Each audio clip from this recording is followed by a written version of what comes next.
नमस्कार।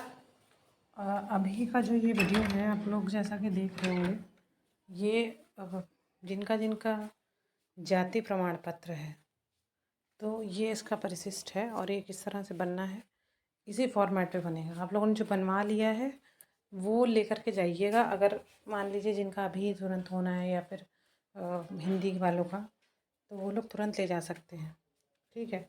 इसमें इस वीडियो में मैं और भी बातें बताऊंगी। छोटा सा वीडियो होगा, पूरा वीडियो देखिएगा ताकि आपको पूरी जानकारी मिल सके उससे रिलेटेड। जैसे कई लोग पूछ रहे हैं कि स्टैम्प कितने का बनवाना है। देखिए वो सारी चीज़ें उसी को आप जब ओपन करेंगे तो उसमें दी हुई है। मैंने उसको अभी देखा नहीं है, मैं देख करके ही बताऊंगी कि कितने का स्टैम्प क्या है।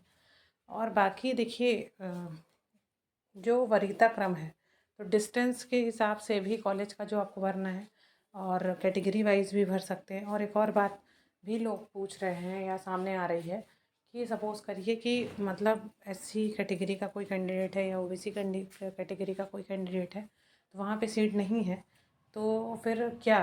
तो फिर अगर उसके मार्क्स अच्छे हैं तो उसको जनरल में ले लिया जाएगा या फिर सीटें खाली रह रही हैं। तो ये तो सिंपल सा लॉजिक है। बाकी आपको अपने हिसाब से आपको जो ठीक लगे, मतलब दूरी के हिसाब से जो ठीक लगे आप उसमें वो फिल कर दीजिए। ठीक है। फिल कर देंगे तो आपको आसानी हो जाएगी। आसानी का मतलब कि या फिर सोच समझ के फिल करिएगा। अपने सामने रख लीजिए सारी लिस्ट को और आराम से फिल करिए। जल्दबाजी मत करिएगा, नहीं तो फिर उसके लिए बड़ी दिक्कत होती है। फिर मान लीजिए एक जगह आप लग गए, फिर ट्रांसफ़र में कितना टाइम लगता है। तो ये सारी चीज़ें बहुत मैटर करती हैं। ठीक है। तो मेन मुद्दा यहाँ पे ये है कि ये परिशिष्ट इसका है और एनेक्सचर को देखिए ढंग से, उसको सही से पढ़िए और एक एक चीज़ को माइन्यूटली देखिए। अगर इंग्लिश वाले हैं माध्यम से आपको नहीं समझ में आती हिंदी, तो किसी ऐसे इंसान को बिठाइए अपने साथ जिसको हिंदी समझ में आती हो, उसको नॉलेज हो इन सब चीज़ों की। गलती मत कीजिएगा। और एक और मैं बता दूं, वेरिफिकेशन में ये लोग क्या करते हैं, जैसे पॉइंट भी होता है तो पॉइंट में भी फ्लक्चुएशंस होते हैं, तो उसमें भी ये नहीं करते हैं कि बहुत लिबरलिटी नहीं दिखाते हैं। वो बात अलग है कि कभी कभी भाई जाने देते हैं, लेकिन मेन चीज़ होती यही है कि मतलब आपको बिल्कुल एक्यूरेट चीज़ भरनी चाहिए। हमेशा कभी परसेंटेज भरिए। हाँ, वो कभी कभी होता है कि पूरा पूरा ले लेता है अगर आप डालते हैं पॉइंट में, तो वहाँ पर वो पॉइंट वहाँ पर आ जाता है। अगर जैसे वहाँ ओवरलैपिंग हुई थी कि ऐसा दिख रहा था रोल नंबर, उसी तरह पॉइंट में जब आप फिल करते हैं तो एक्यूरेट, मान लीजिए किसी का 70.85 है, ठीक है, तो वो 71 उसका वहाँ पर ले लेता है, लेकिन उसका मतलब नहीं है उसने 85 भरा था वहाँ पर।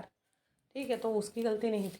लेकिन अगर आप 8.5 को 71 भरते हैं तो ये आपका फॉल्ट होता है। तो ये सारी चीज़ें हैं। वो देखिए इसमें ये भी नहीं कि गलत हो जाएगा, ये पूरी की तरह पूरी, ये उनके उनके सब मनोविज्ञान पे उन पर निर्भर है कि वो आपको इसमें सही समझते हैं कि नहीं समझते जो लोग बैठ रहे थे। लेकिन जहाँ भी वेरिफिकेशन होता है, एक बात मैं बता दूँ, पॉइंट पॉइंट की चीज़ें देखते हैं वो लोग।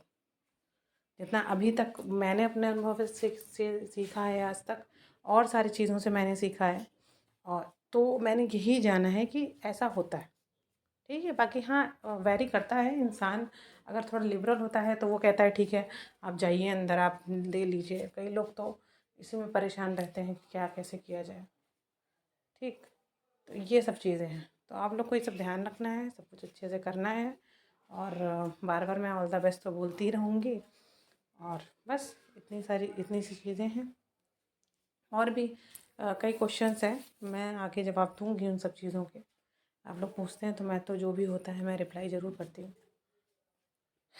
बाकी जिनका इंटरव्यू सेशन लेट हो रहा है, कुछ दिक्कतें हैं ऐसी, पर्सनल रीजंस हैं, इस वजह से ऐसा है, लेकिन मैं करूँगी। और हाँ, एक और चीज़, कई लोगों ने जैसे बोला कि मैम आवाज़ आपकी धीमी है।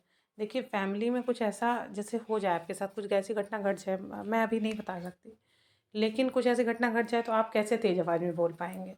तो उसके लिए मैं माफ़ी चाहूँगी। लेकिन किस तरह मैं मतलब आप लोगों को समझ लीजिए सूचित कर रही हूँ, वीडियो बना रही हूँ, ये चीज़ मुझे रियलाइज़ है। और कुछ बच्चे ऐसे हैं उनको पता है ये चीज़। तो बस मैं इतना ही कहूँगी। और मैं पूरा प्रयास करूँगी कि आवाज़ तेज़ रखूँ। मैं नहीं बोल पा रही हूँ क्योंकि अंदर से जब इंसान को कोई चीज़ झकझोर देती है ना, तो थोड़ा सा वो परेशान होता है। बस उसके लिए मैं माफ़ी चाहूँगी।